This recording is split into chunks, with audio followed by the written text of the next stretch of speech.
धान की रोपाई अगर समय पर हो जाती है, जो ईल्ड भी अच्छी आती है, समय पर मानसून रहेगा और अगर हम अच्छे बीज का इस्तेमाल करेंगे तो धान का उत्पादन ज़रूर बढ़ेगा। जो प्रजातियां जिनकी अवधि ज़्यादा है, जिसको हम लॉन्ग ड्यूरेशन वैराइटीज़ कहते हैं, उसकी यील्ड काफ़ी अधिक होती है, तो उसके लिए सबसे ज़रूरी कि उसका अगेती आप लगाएं। इस बार हमको जो 10 से 12 दिन अतिरिक्त समय मिल रहा है, कम से कम 5 से 10% की उपज औसत तौर पे अधिक होगी। जो 23 से 25 दिन की अवधि की जो नर्सरी होती है, वो सबसे अधिक उपज देती है। धान की खेती करने वाले किसानों के लिए इस बार काफ़ी राहत देखने को मिल रही है। मॉनसून की अगर बात की जाए तो वो काफ़ी सही समय उनके लिए कहा जा सकता है इस बार आ रहा है। डिले नहीं दिख रहा है उसमें अभी तक जो अनुमान है, और इसी का नतीजा है कि धान की जो रोपाई है वो भी शुरू हो चुकी है।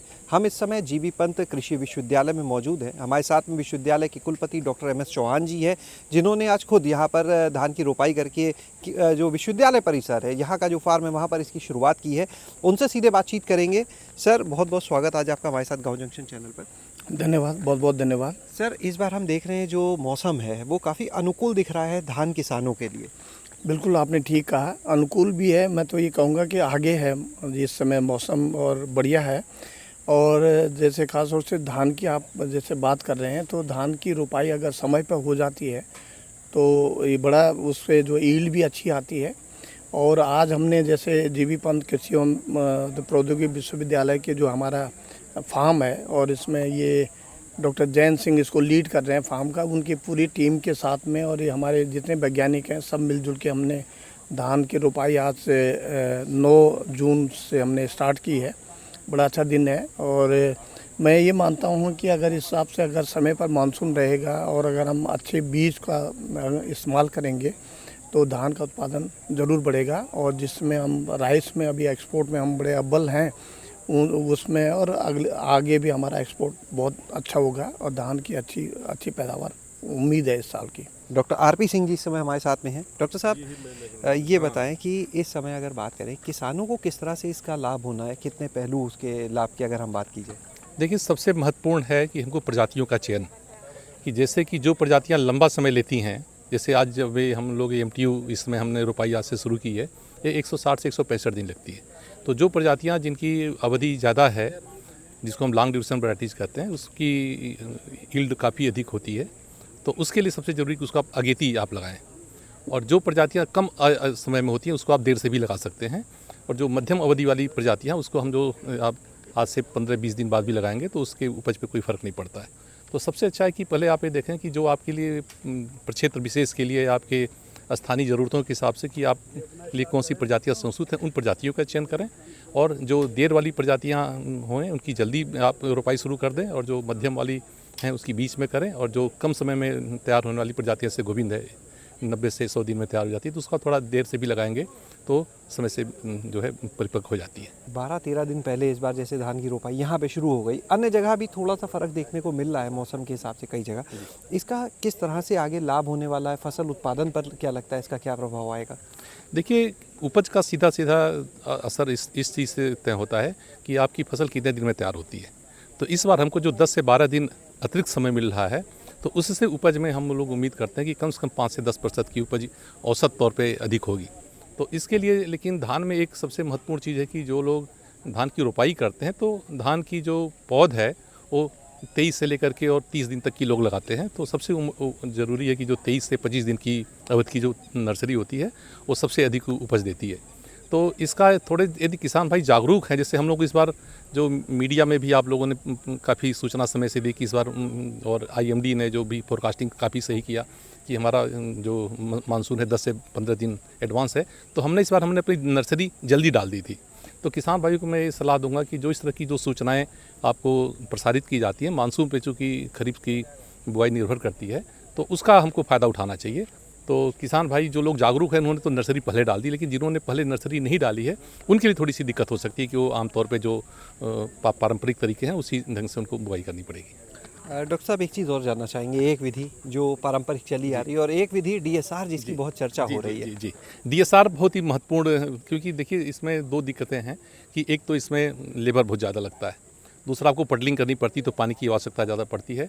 और पडलिंग जो है लंबे समय पे देखें तो जो हमारा मृदा का स्वास्थ्य उसके लिए अच्छा नहीं है। तो तो अब जो हम डायरेक्ट सीडेड राइस की जो बात कर रहे हैं, उसके लिए देखिए एक जो सबसे हमारी एक सीमा है कि उसके लिए जो विशेष तौर पे जो उसके लिए सीडील बनाए हैं, एक तो उसकी आपको आवश्यकता पड़ेगी कि जो DSR के लिए, जो डायरेक्ट सीडेड राइस के लिए जो सीडील है वो सीड होनी चाहिए। और सभी प्रजातियाँ DSR में अच्छी नहीं चलती हैं, लेकिन कुछ प्रजातियाँ ऐसी जो काफ़ी अच्छी चलती है, जैसे HKR 47 ये प्रजाति ऐसी जो DSR में बहुत अच्छी चलती है। और कुछ प्राइवेट जो कंपनियां हैं उनकी भी प्रजातियां हैं जो DSR में अच्छी चल रही हैं। तो DSR के लिए ये फ़ायदा कि उससे पानी की काफ़ी बचत है, और आप देखें कि उपज में कोई ज़्यादा फ़र्क नहीं है। सिर्फ एक चुनौती है DSR में, वो है बीड मैनेजमेंट। और चूँकि इसमें हमारे पास काफ़ी अच्छे वीडीसाइड हैं जो आप बुआई के 15 से 20 दिन बाद भी डाल करके और खरपतवार का नियंत्रण कर सकते हैं। तो DSR में किसान भाइयों को एक तो सबसे महत्वपूर्ण प्रजाति के चयन की, और दूसरा एक उसमें बीड कंट्रोल, क्योंकि उसमें पडलिंग की अपेक्षा आप देखेंगे कि खरपतवार की समस्या ज़्यादा आती है। तो उसके लिए आपको एक किसी भी बहुत सारी आजकल खरपतवारनाशी, उसमें से किसी एक सही खरपतवारनाशी का चयन आपको करना चाहिए, जो आप 15 से 20 दिन के अंतराल के बुआई के बाद आप उसका इस्तेमाल कर सकें। क्या क्या लाभ इसके हैं DSR विधि के? एक तो सबसे महत्वपूर्ण है कि इसमें श्रम का बचत, दूसरा है पानी का बचत, और तीसरा है मिट्टी का स्वास्थ्य। तो आप इन सभी चीज़ों को देखें तो जो हमको, चूँकि खेती ऐसी है कि जो हम पीढ़ियों से करते आ रहे हैं, और हमको आगे समय तक जिसको हम लोग सस्टेनेबिलिटी की बात करते हैं, तो जहाँ तक हम सस्टेनेबिलिटी के लिए की बात करते हैं तो सस्टेनेबिलिटी के लिए DSR बहुत ज़रूरी है। चलते हैं यहाँ पर विश्वविद्यालय के जो वैज्ञानिक है इस फार्म को देखते हैं। डॉक्टर जयंत सिंह जी हमारे साथ में हैं। डॉक्टर साहब ये बताएं कि इस बार जिस तरह से मानसून हम देख रहे हैं, जो समय देख रहे हैं धान की रोपाई, जहाँ तक मुझे याद है पिछले साल जो था थोड़ा डिले रोपाई शुरू हो पाई थी, तो कैसे किसानों के लिए फ़ायदेमंद? ऐसा है कि पिछले साल हम लोग करीब जो शुरुआत हो पाई थी वो मानसून लेट होने की वजह से हम लोग करीब 22 जून को स्टार्ट कर पाए थे, और 22 जून की वजह से जो यील्ड जो बाकी हमें अपना टारगेट पूरा करने में पूरा जुलाई का एंड आ गया, जिससे जो है यील्ड जो है कुछ क्षेत्रों में जो बाद में लगती है उसमें कम आई। और इस बार हमें बहुत सही समय पे बारिश हो गई। जो हल्की बारिश भी हो जाती है तो उससे ये होता है कि सॉइल सैचुरेट हो जाती है थोड़ा पहले से।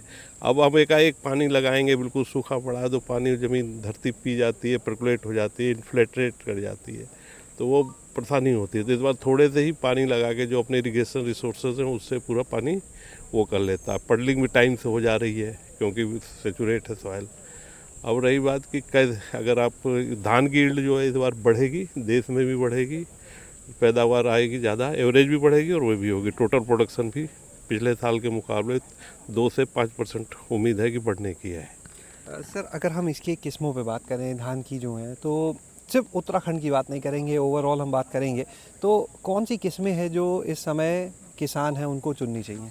सर ऐसा है कि हम लोग जो है मेन जो है सीड प्रोडक्शन का काम देखते हैं। ये MTU की वैरायटी है, इसको शुद्ध हिंदी में मंसूरी बोलते हैं, और इसकी डिमांड बिहार, वेस्ट बंगाल। तो हम लोग ब्रीडर सीड, इसमें इस बार ब्रीडर सीड है, फाउंडेशन सीड है, ये कुछ TDC के लिए करते हैं, कुछ अपने लिए करते हैं। तो आपने जैसे कहा कि पूरे हिंदुस्तान का ध्यान रखने की वजह से हमें MTU को लगाना पड़ता है, जिससे किसानों को ये वैरायटी मिल सके, जो इधर की सीड कंपनी है उनको वो वहाँ ले जाके बेच सकें। तो ये MTU हो गई। इसी तरह PR में जो है उसमें 127 है, 113 है, इस तरह की वैरायटीज़ हैं, उनको भी लगाते हैं। ब्रीडर है, फाउंडेशन है, अब फिर कुछ कमर्शियल लगाते हैं कि जिससे कि सीड की डिमांड पूरी हो सके अलग अलग तरह से। वो NSC और TDC हमें देती है करीब इस समय 70% जो टोटल प्रोग्राम है पैडी प्रोडक्शन का, उसमें वही है जो सीड प्रोडक्शन का है। बहुत बहुत शुक्रिया सर। तो यहाँ पर आज आपने सुना GV पंत कृषि विश्वविद्यालय के कुलपति को, यहाँ के जो वैज्ञानिक हैं उनको, डॉक्टर RP सिंह साहब को अभी आपने सुना, उन्होंने बताया कि जो धान की रोपाई है उसे कब किसानों को करना है, नर्सरी को लेकर उन्होंने महत्वपूर्ण जानकारी दी, और इसके साथ ही जो DSR विधि है उसके बारे में भी उन्होंने बताया कि किस तरह से वो किसानों के लिए फ़ायदेमंद है। शैलेश अरोरा, गाँव जंक्शन। गाँव जंक्शन को सभी सोशल मीडिया प्लेटफॉर्म्स पर फॉलो करें। व्हाट्सएप चैनल और Gmail ID पर भी संपर्क साध सकते हैं।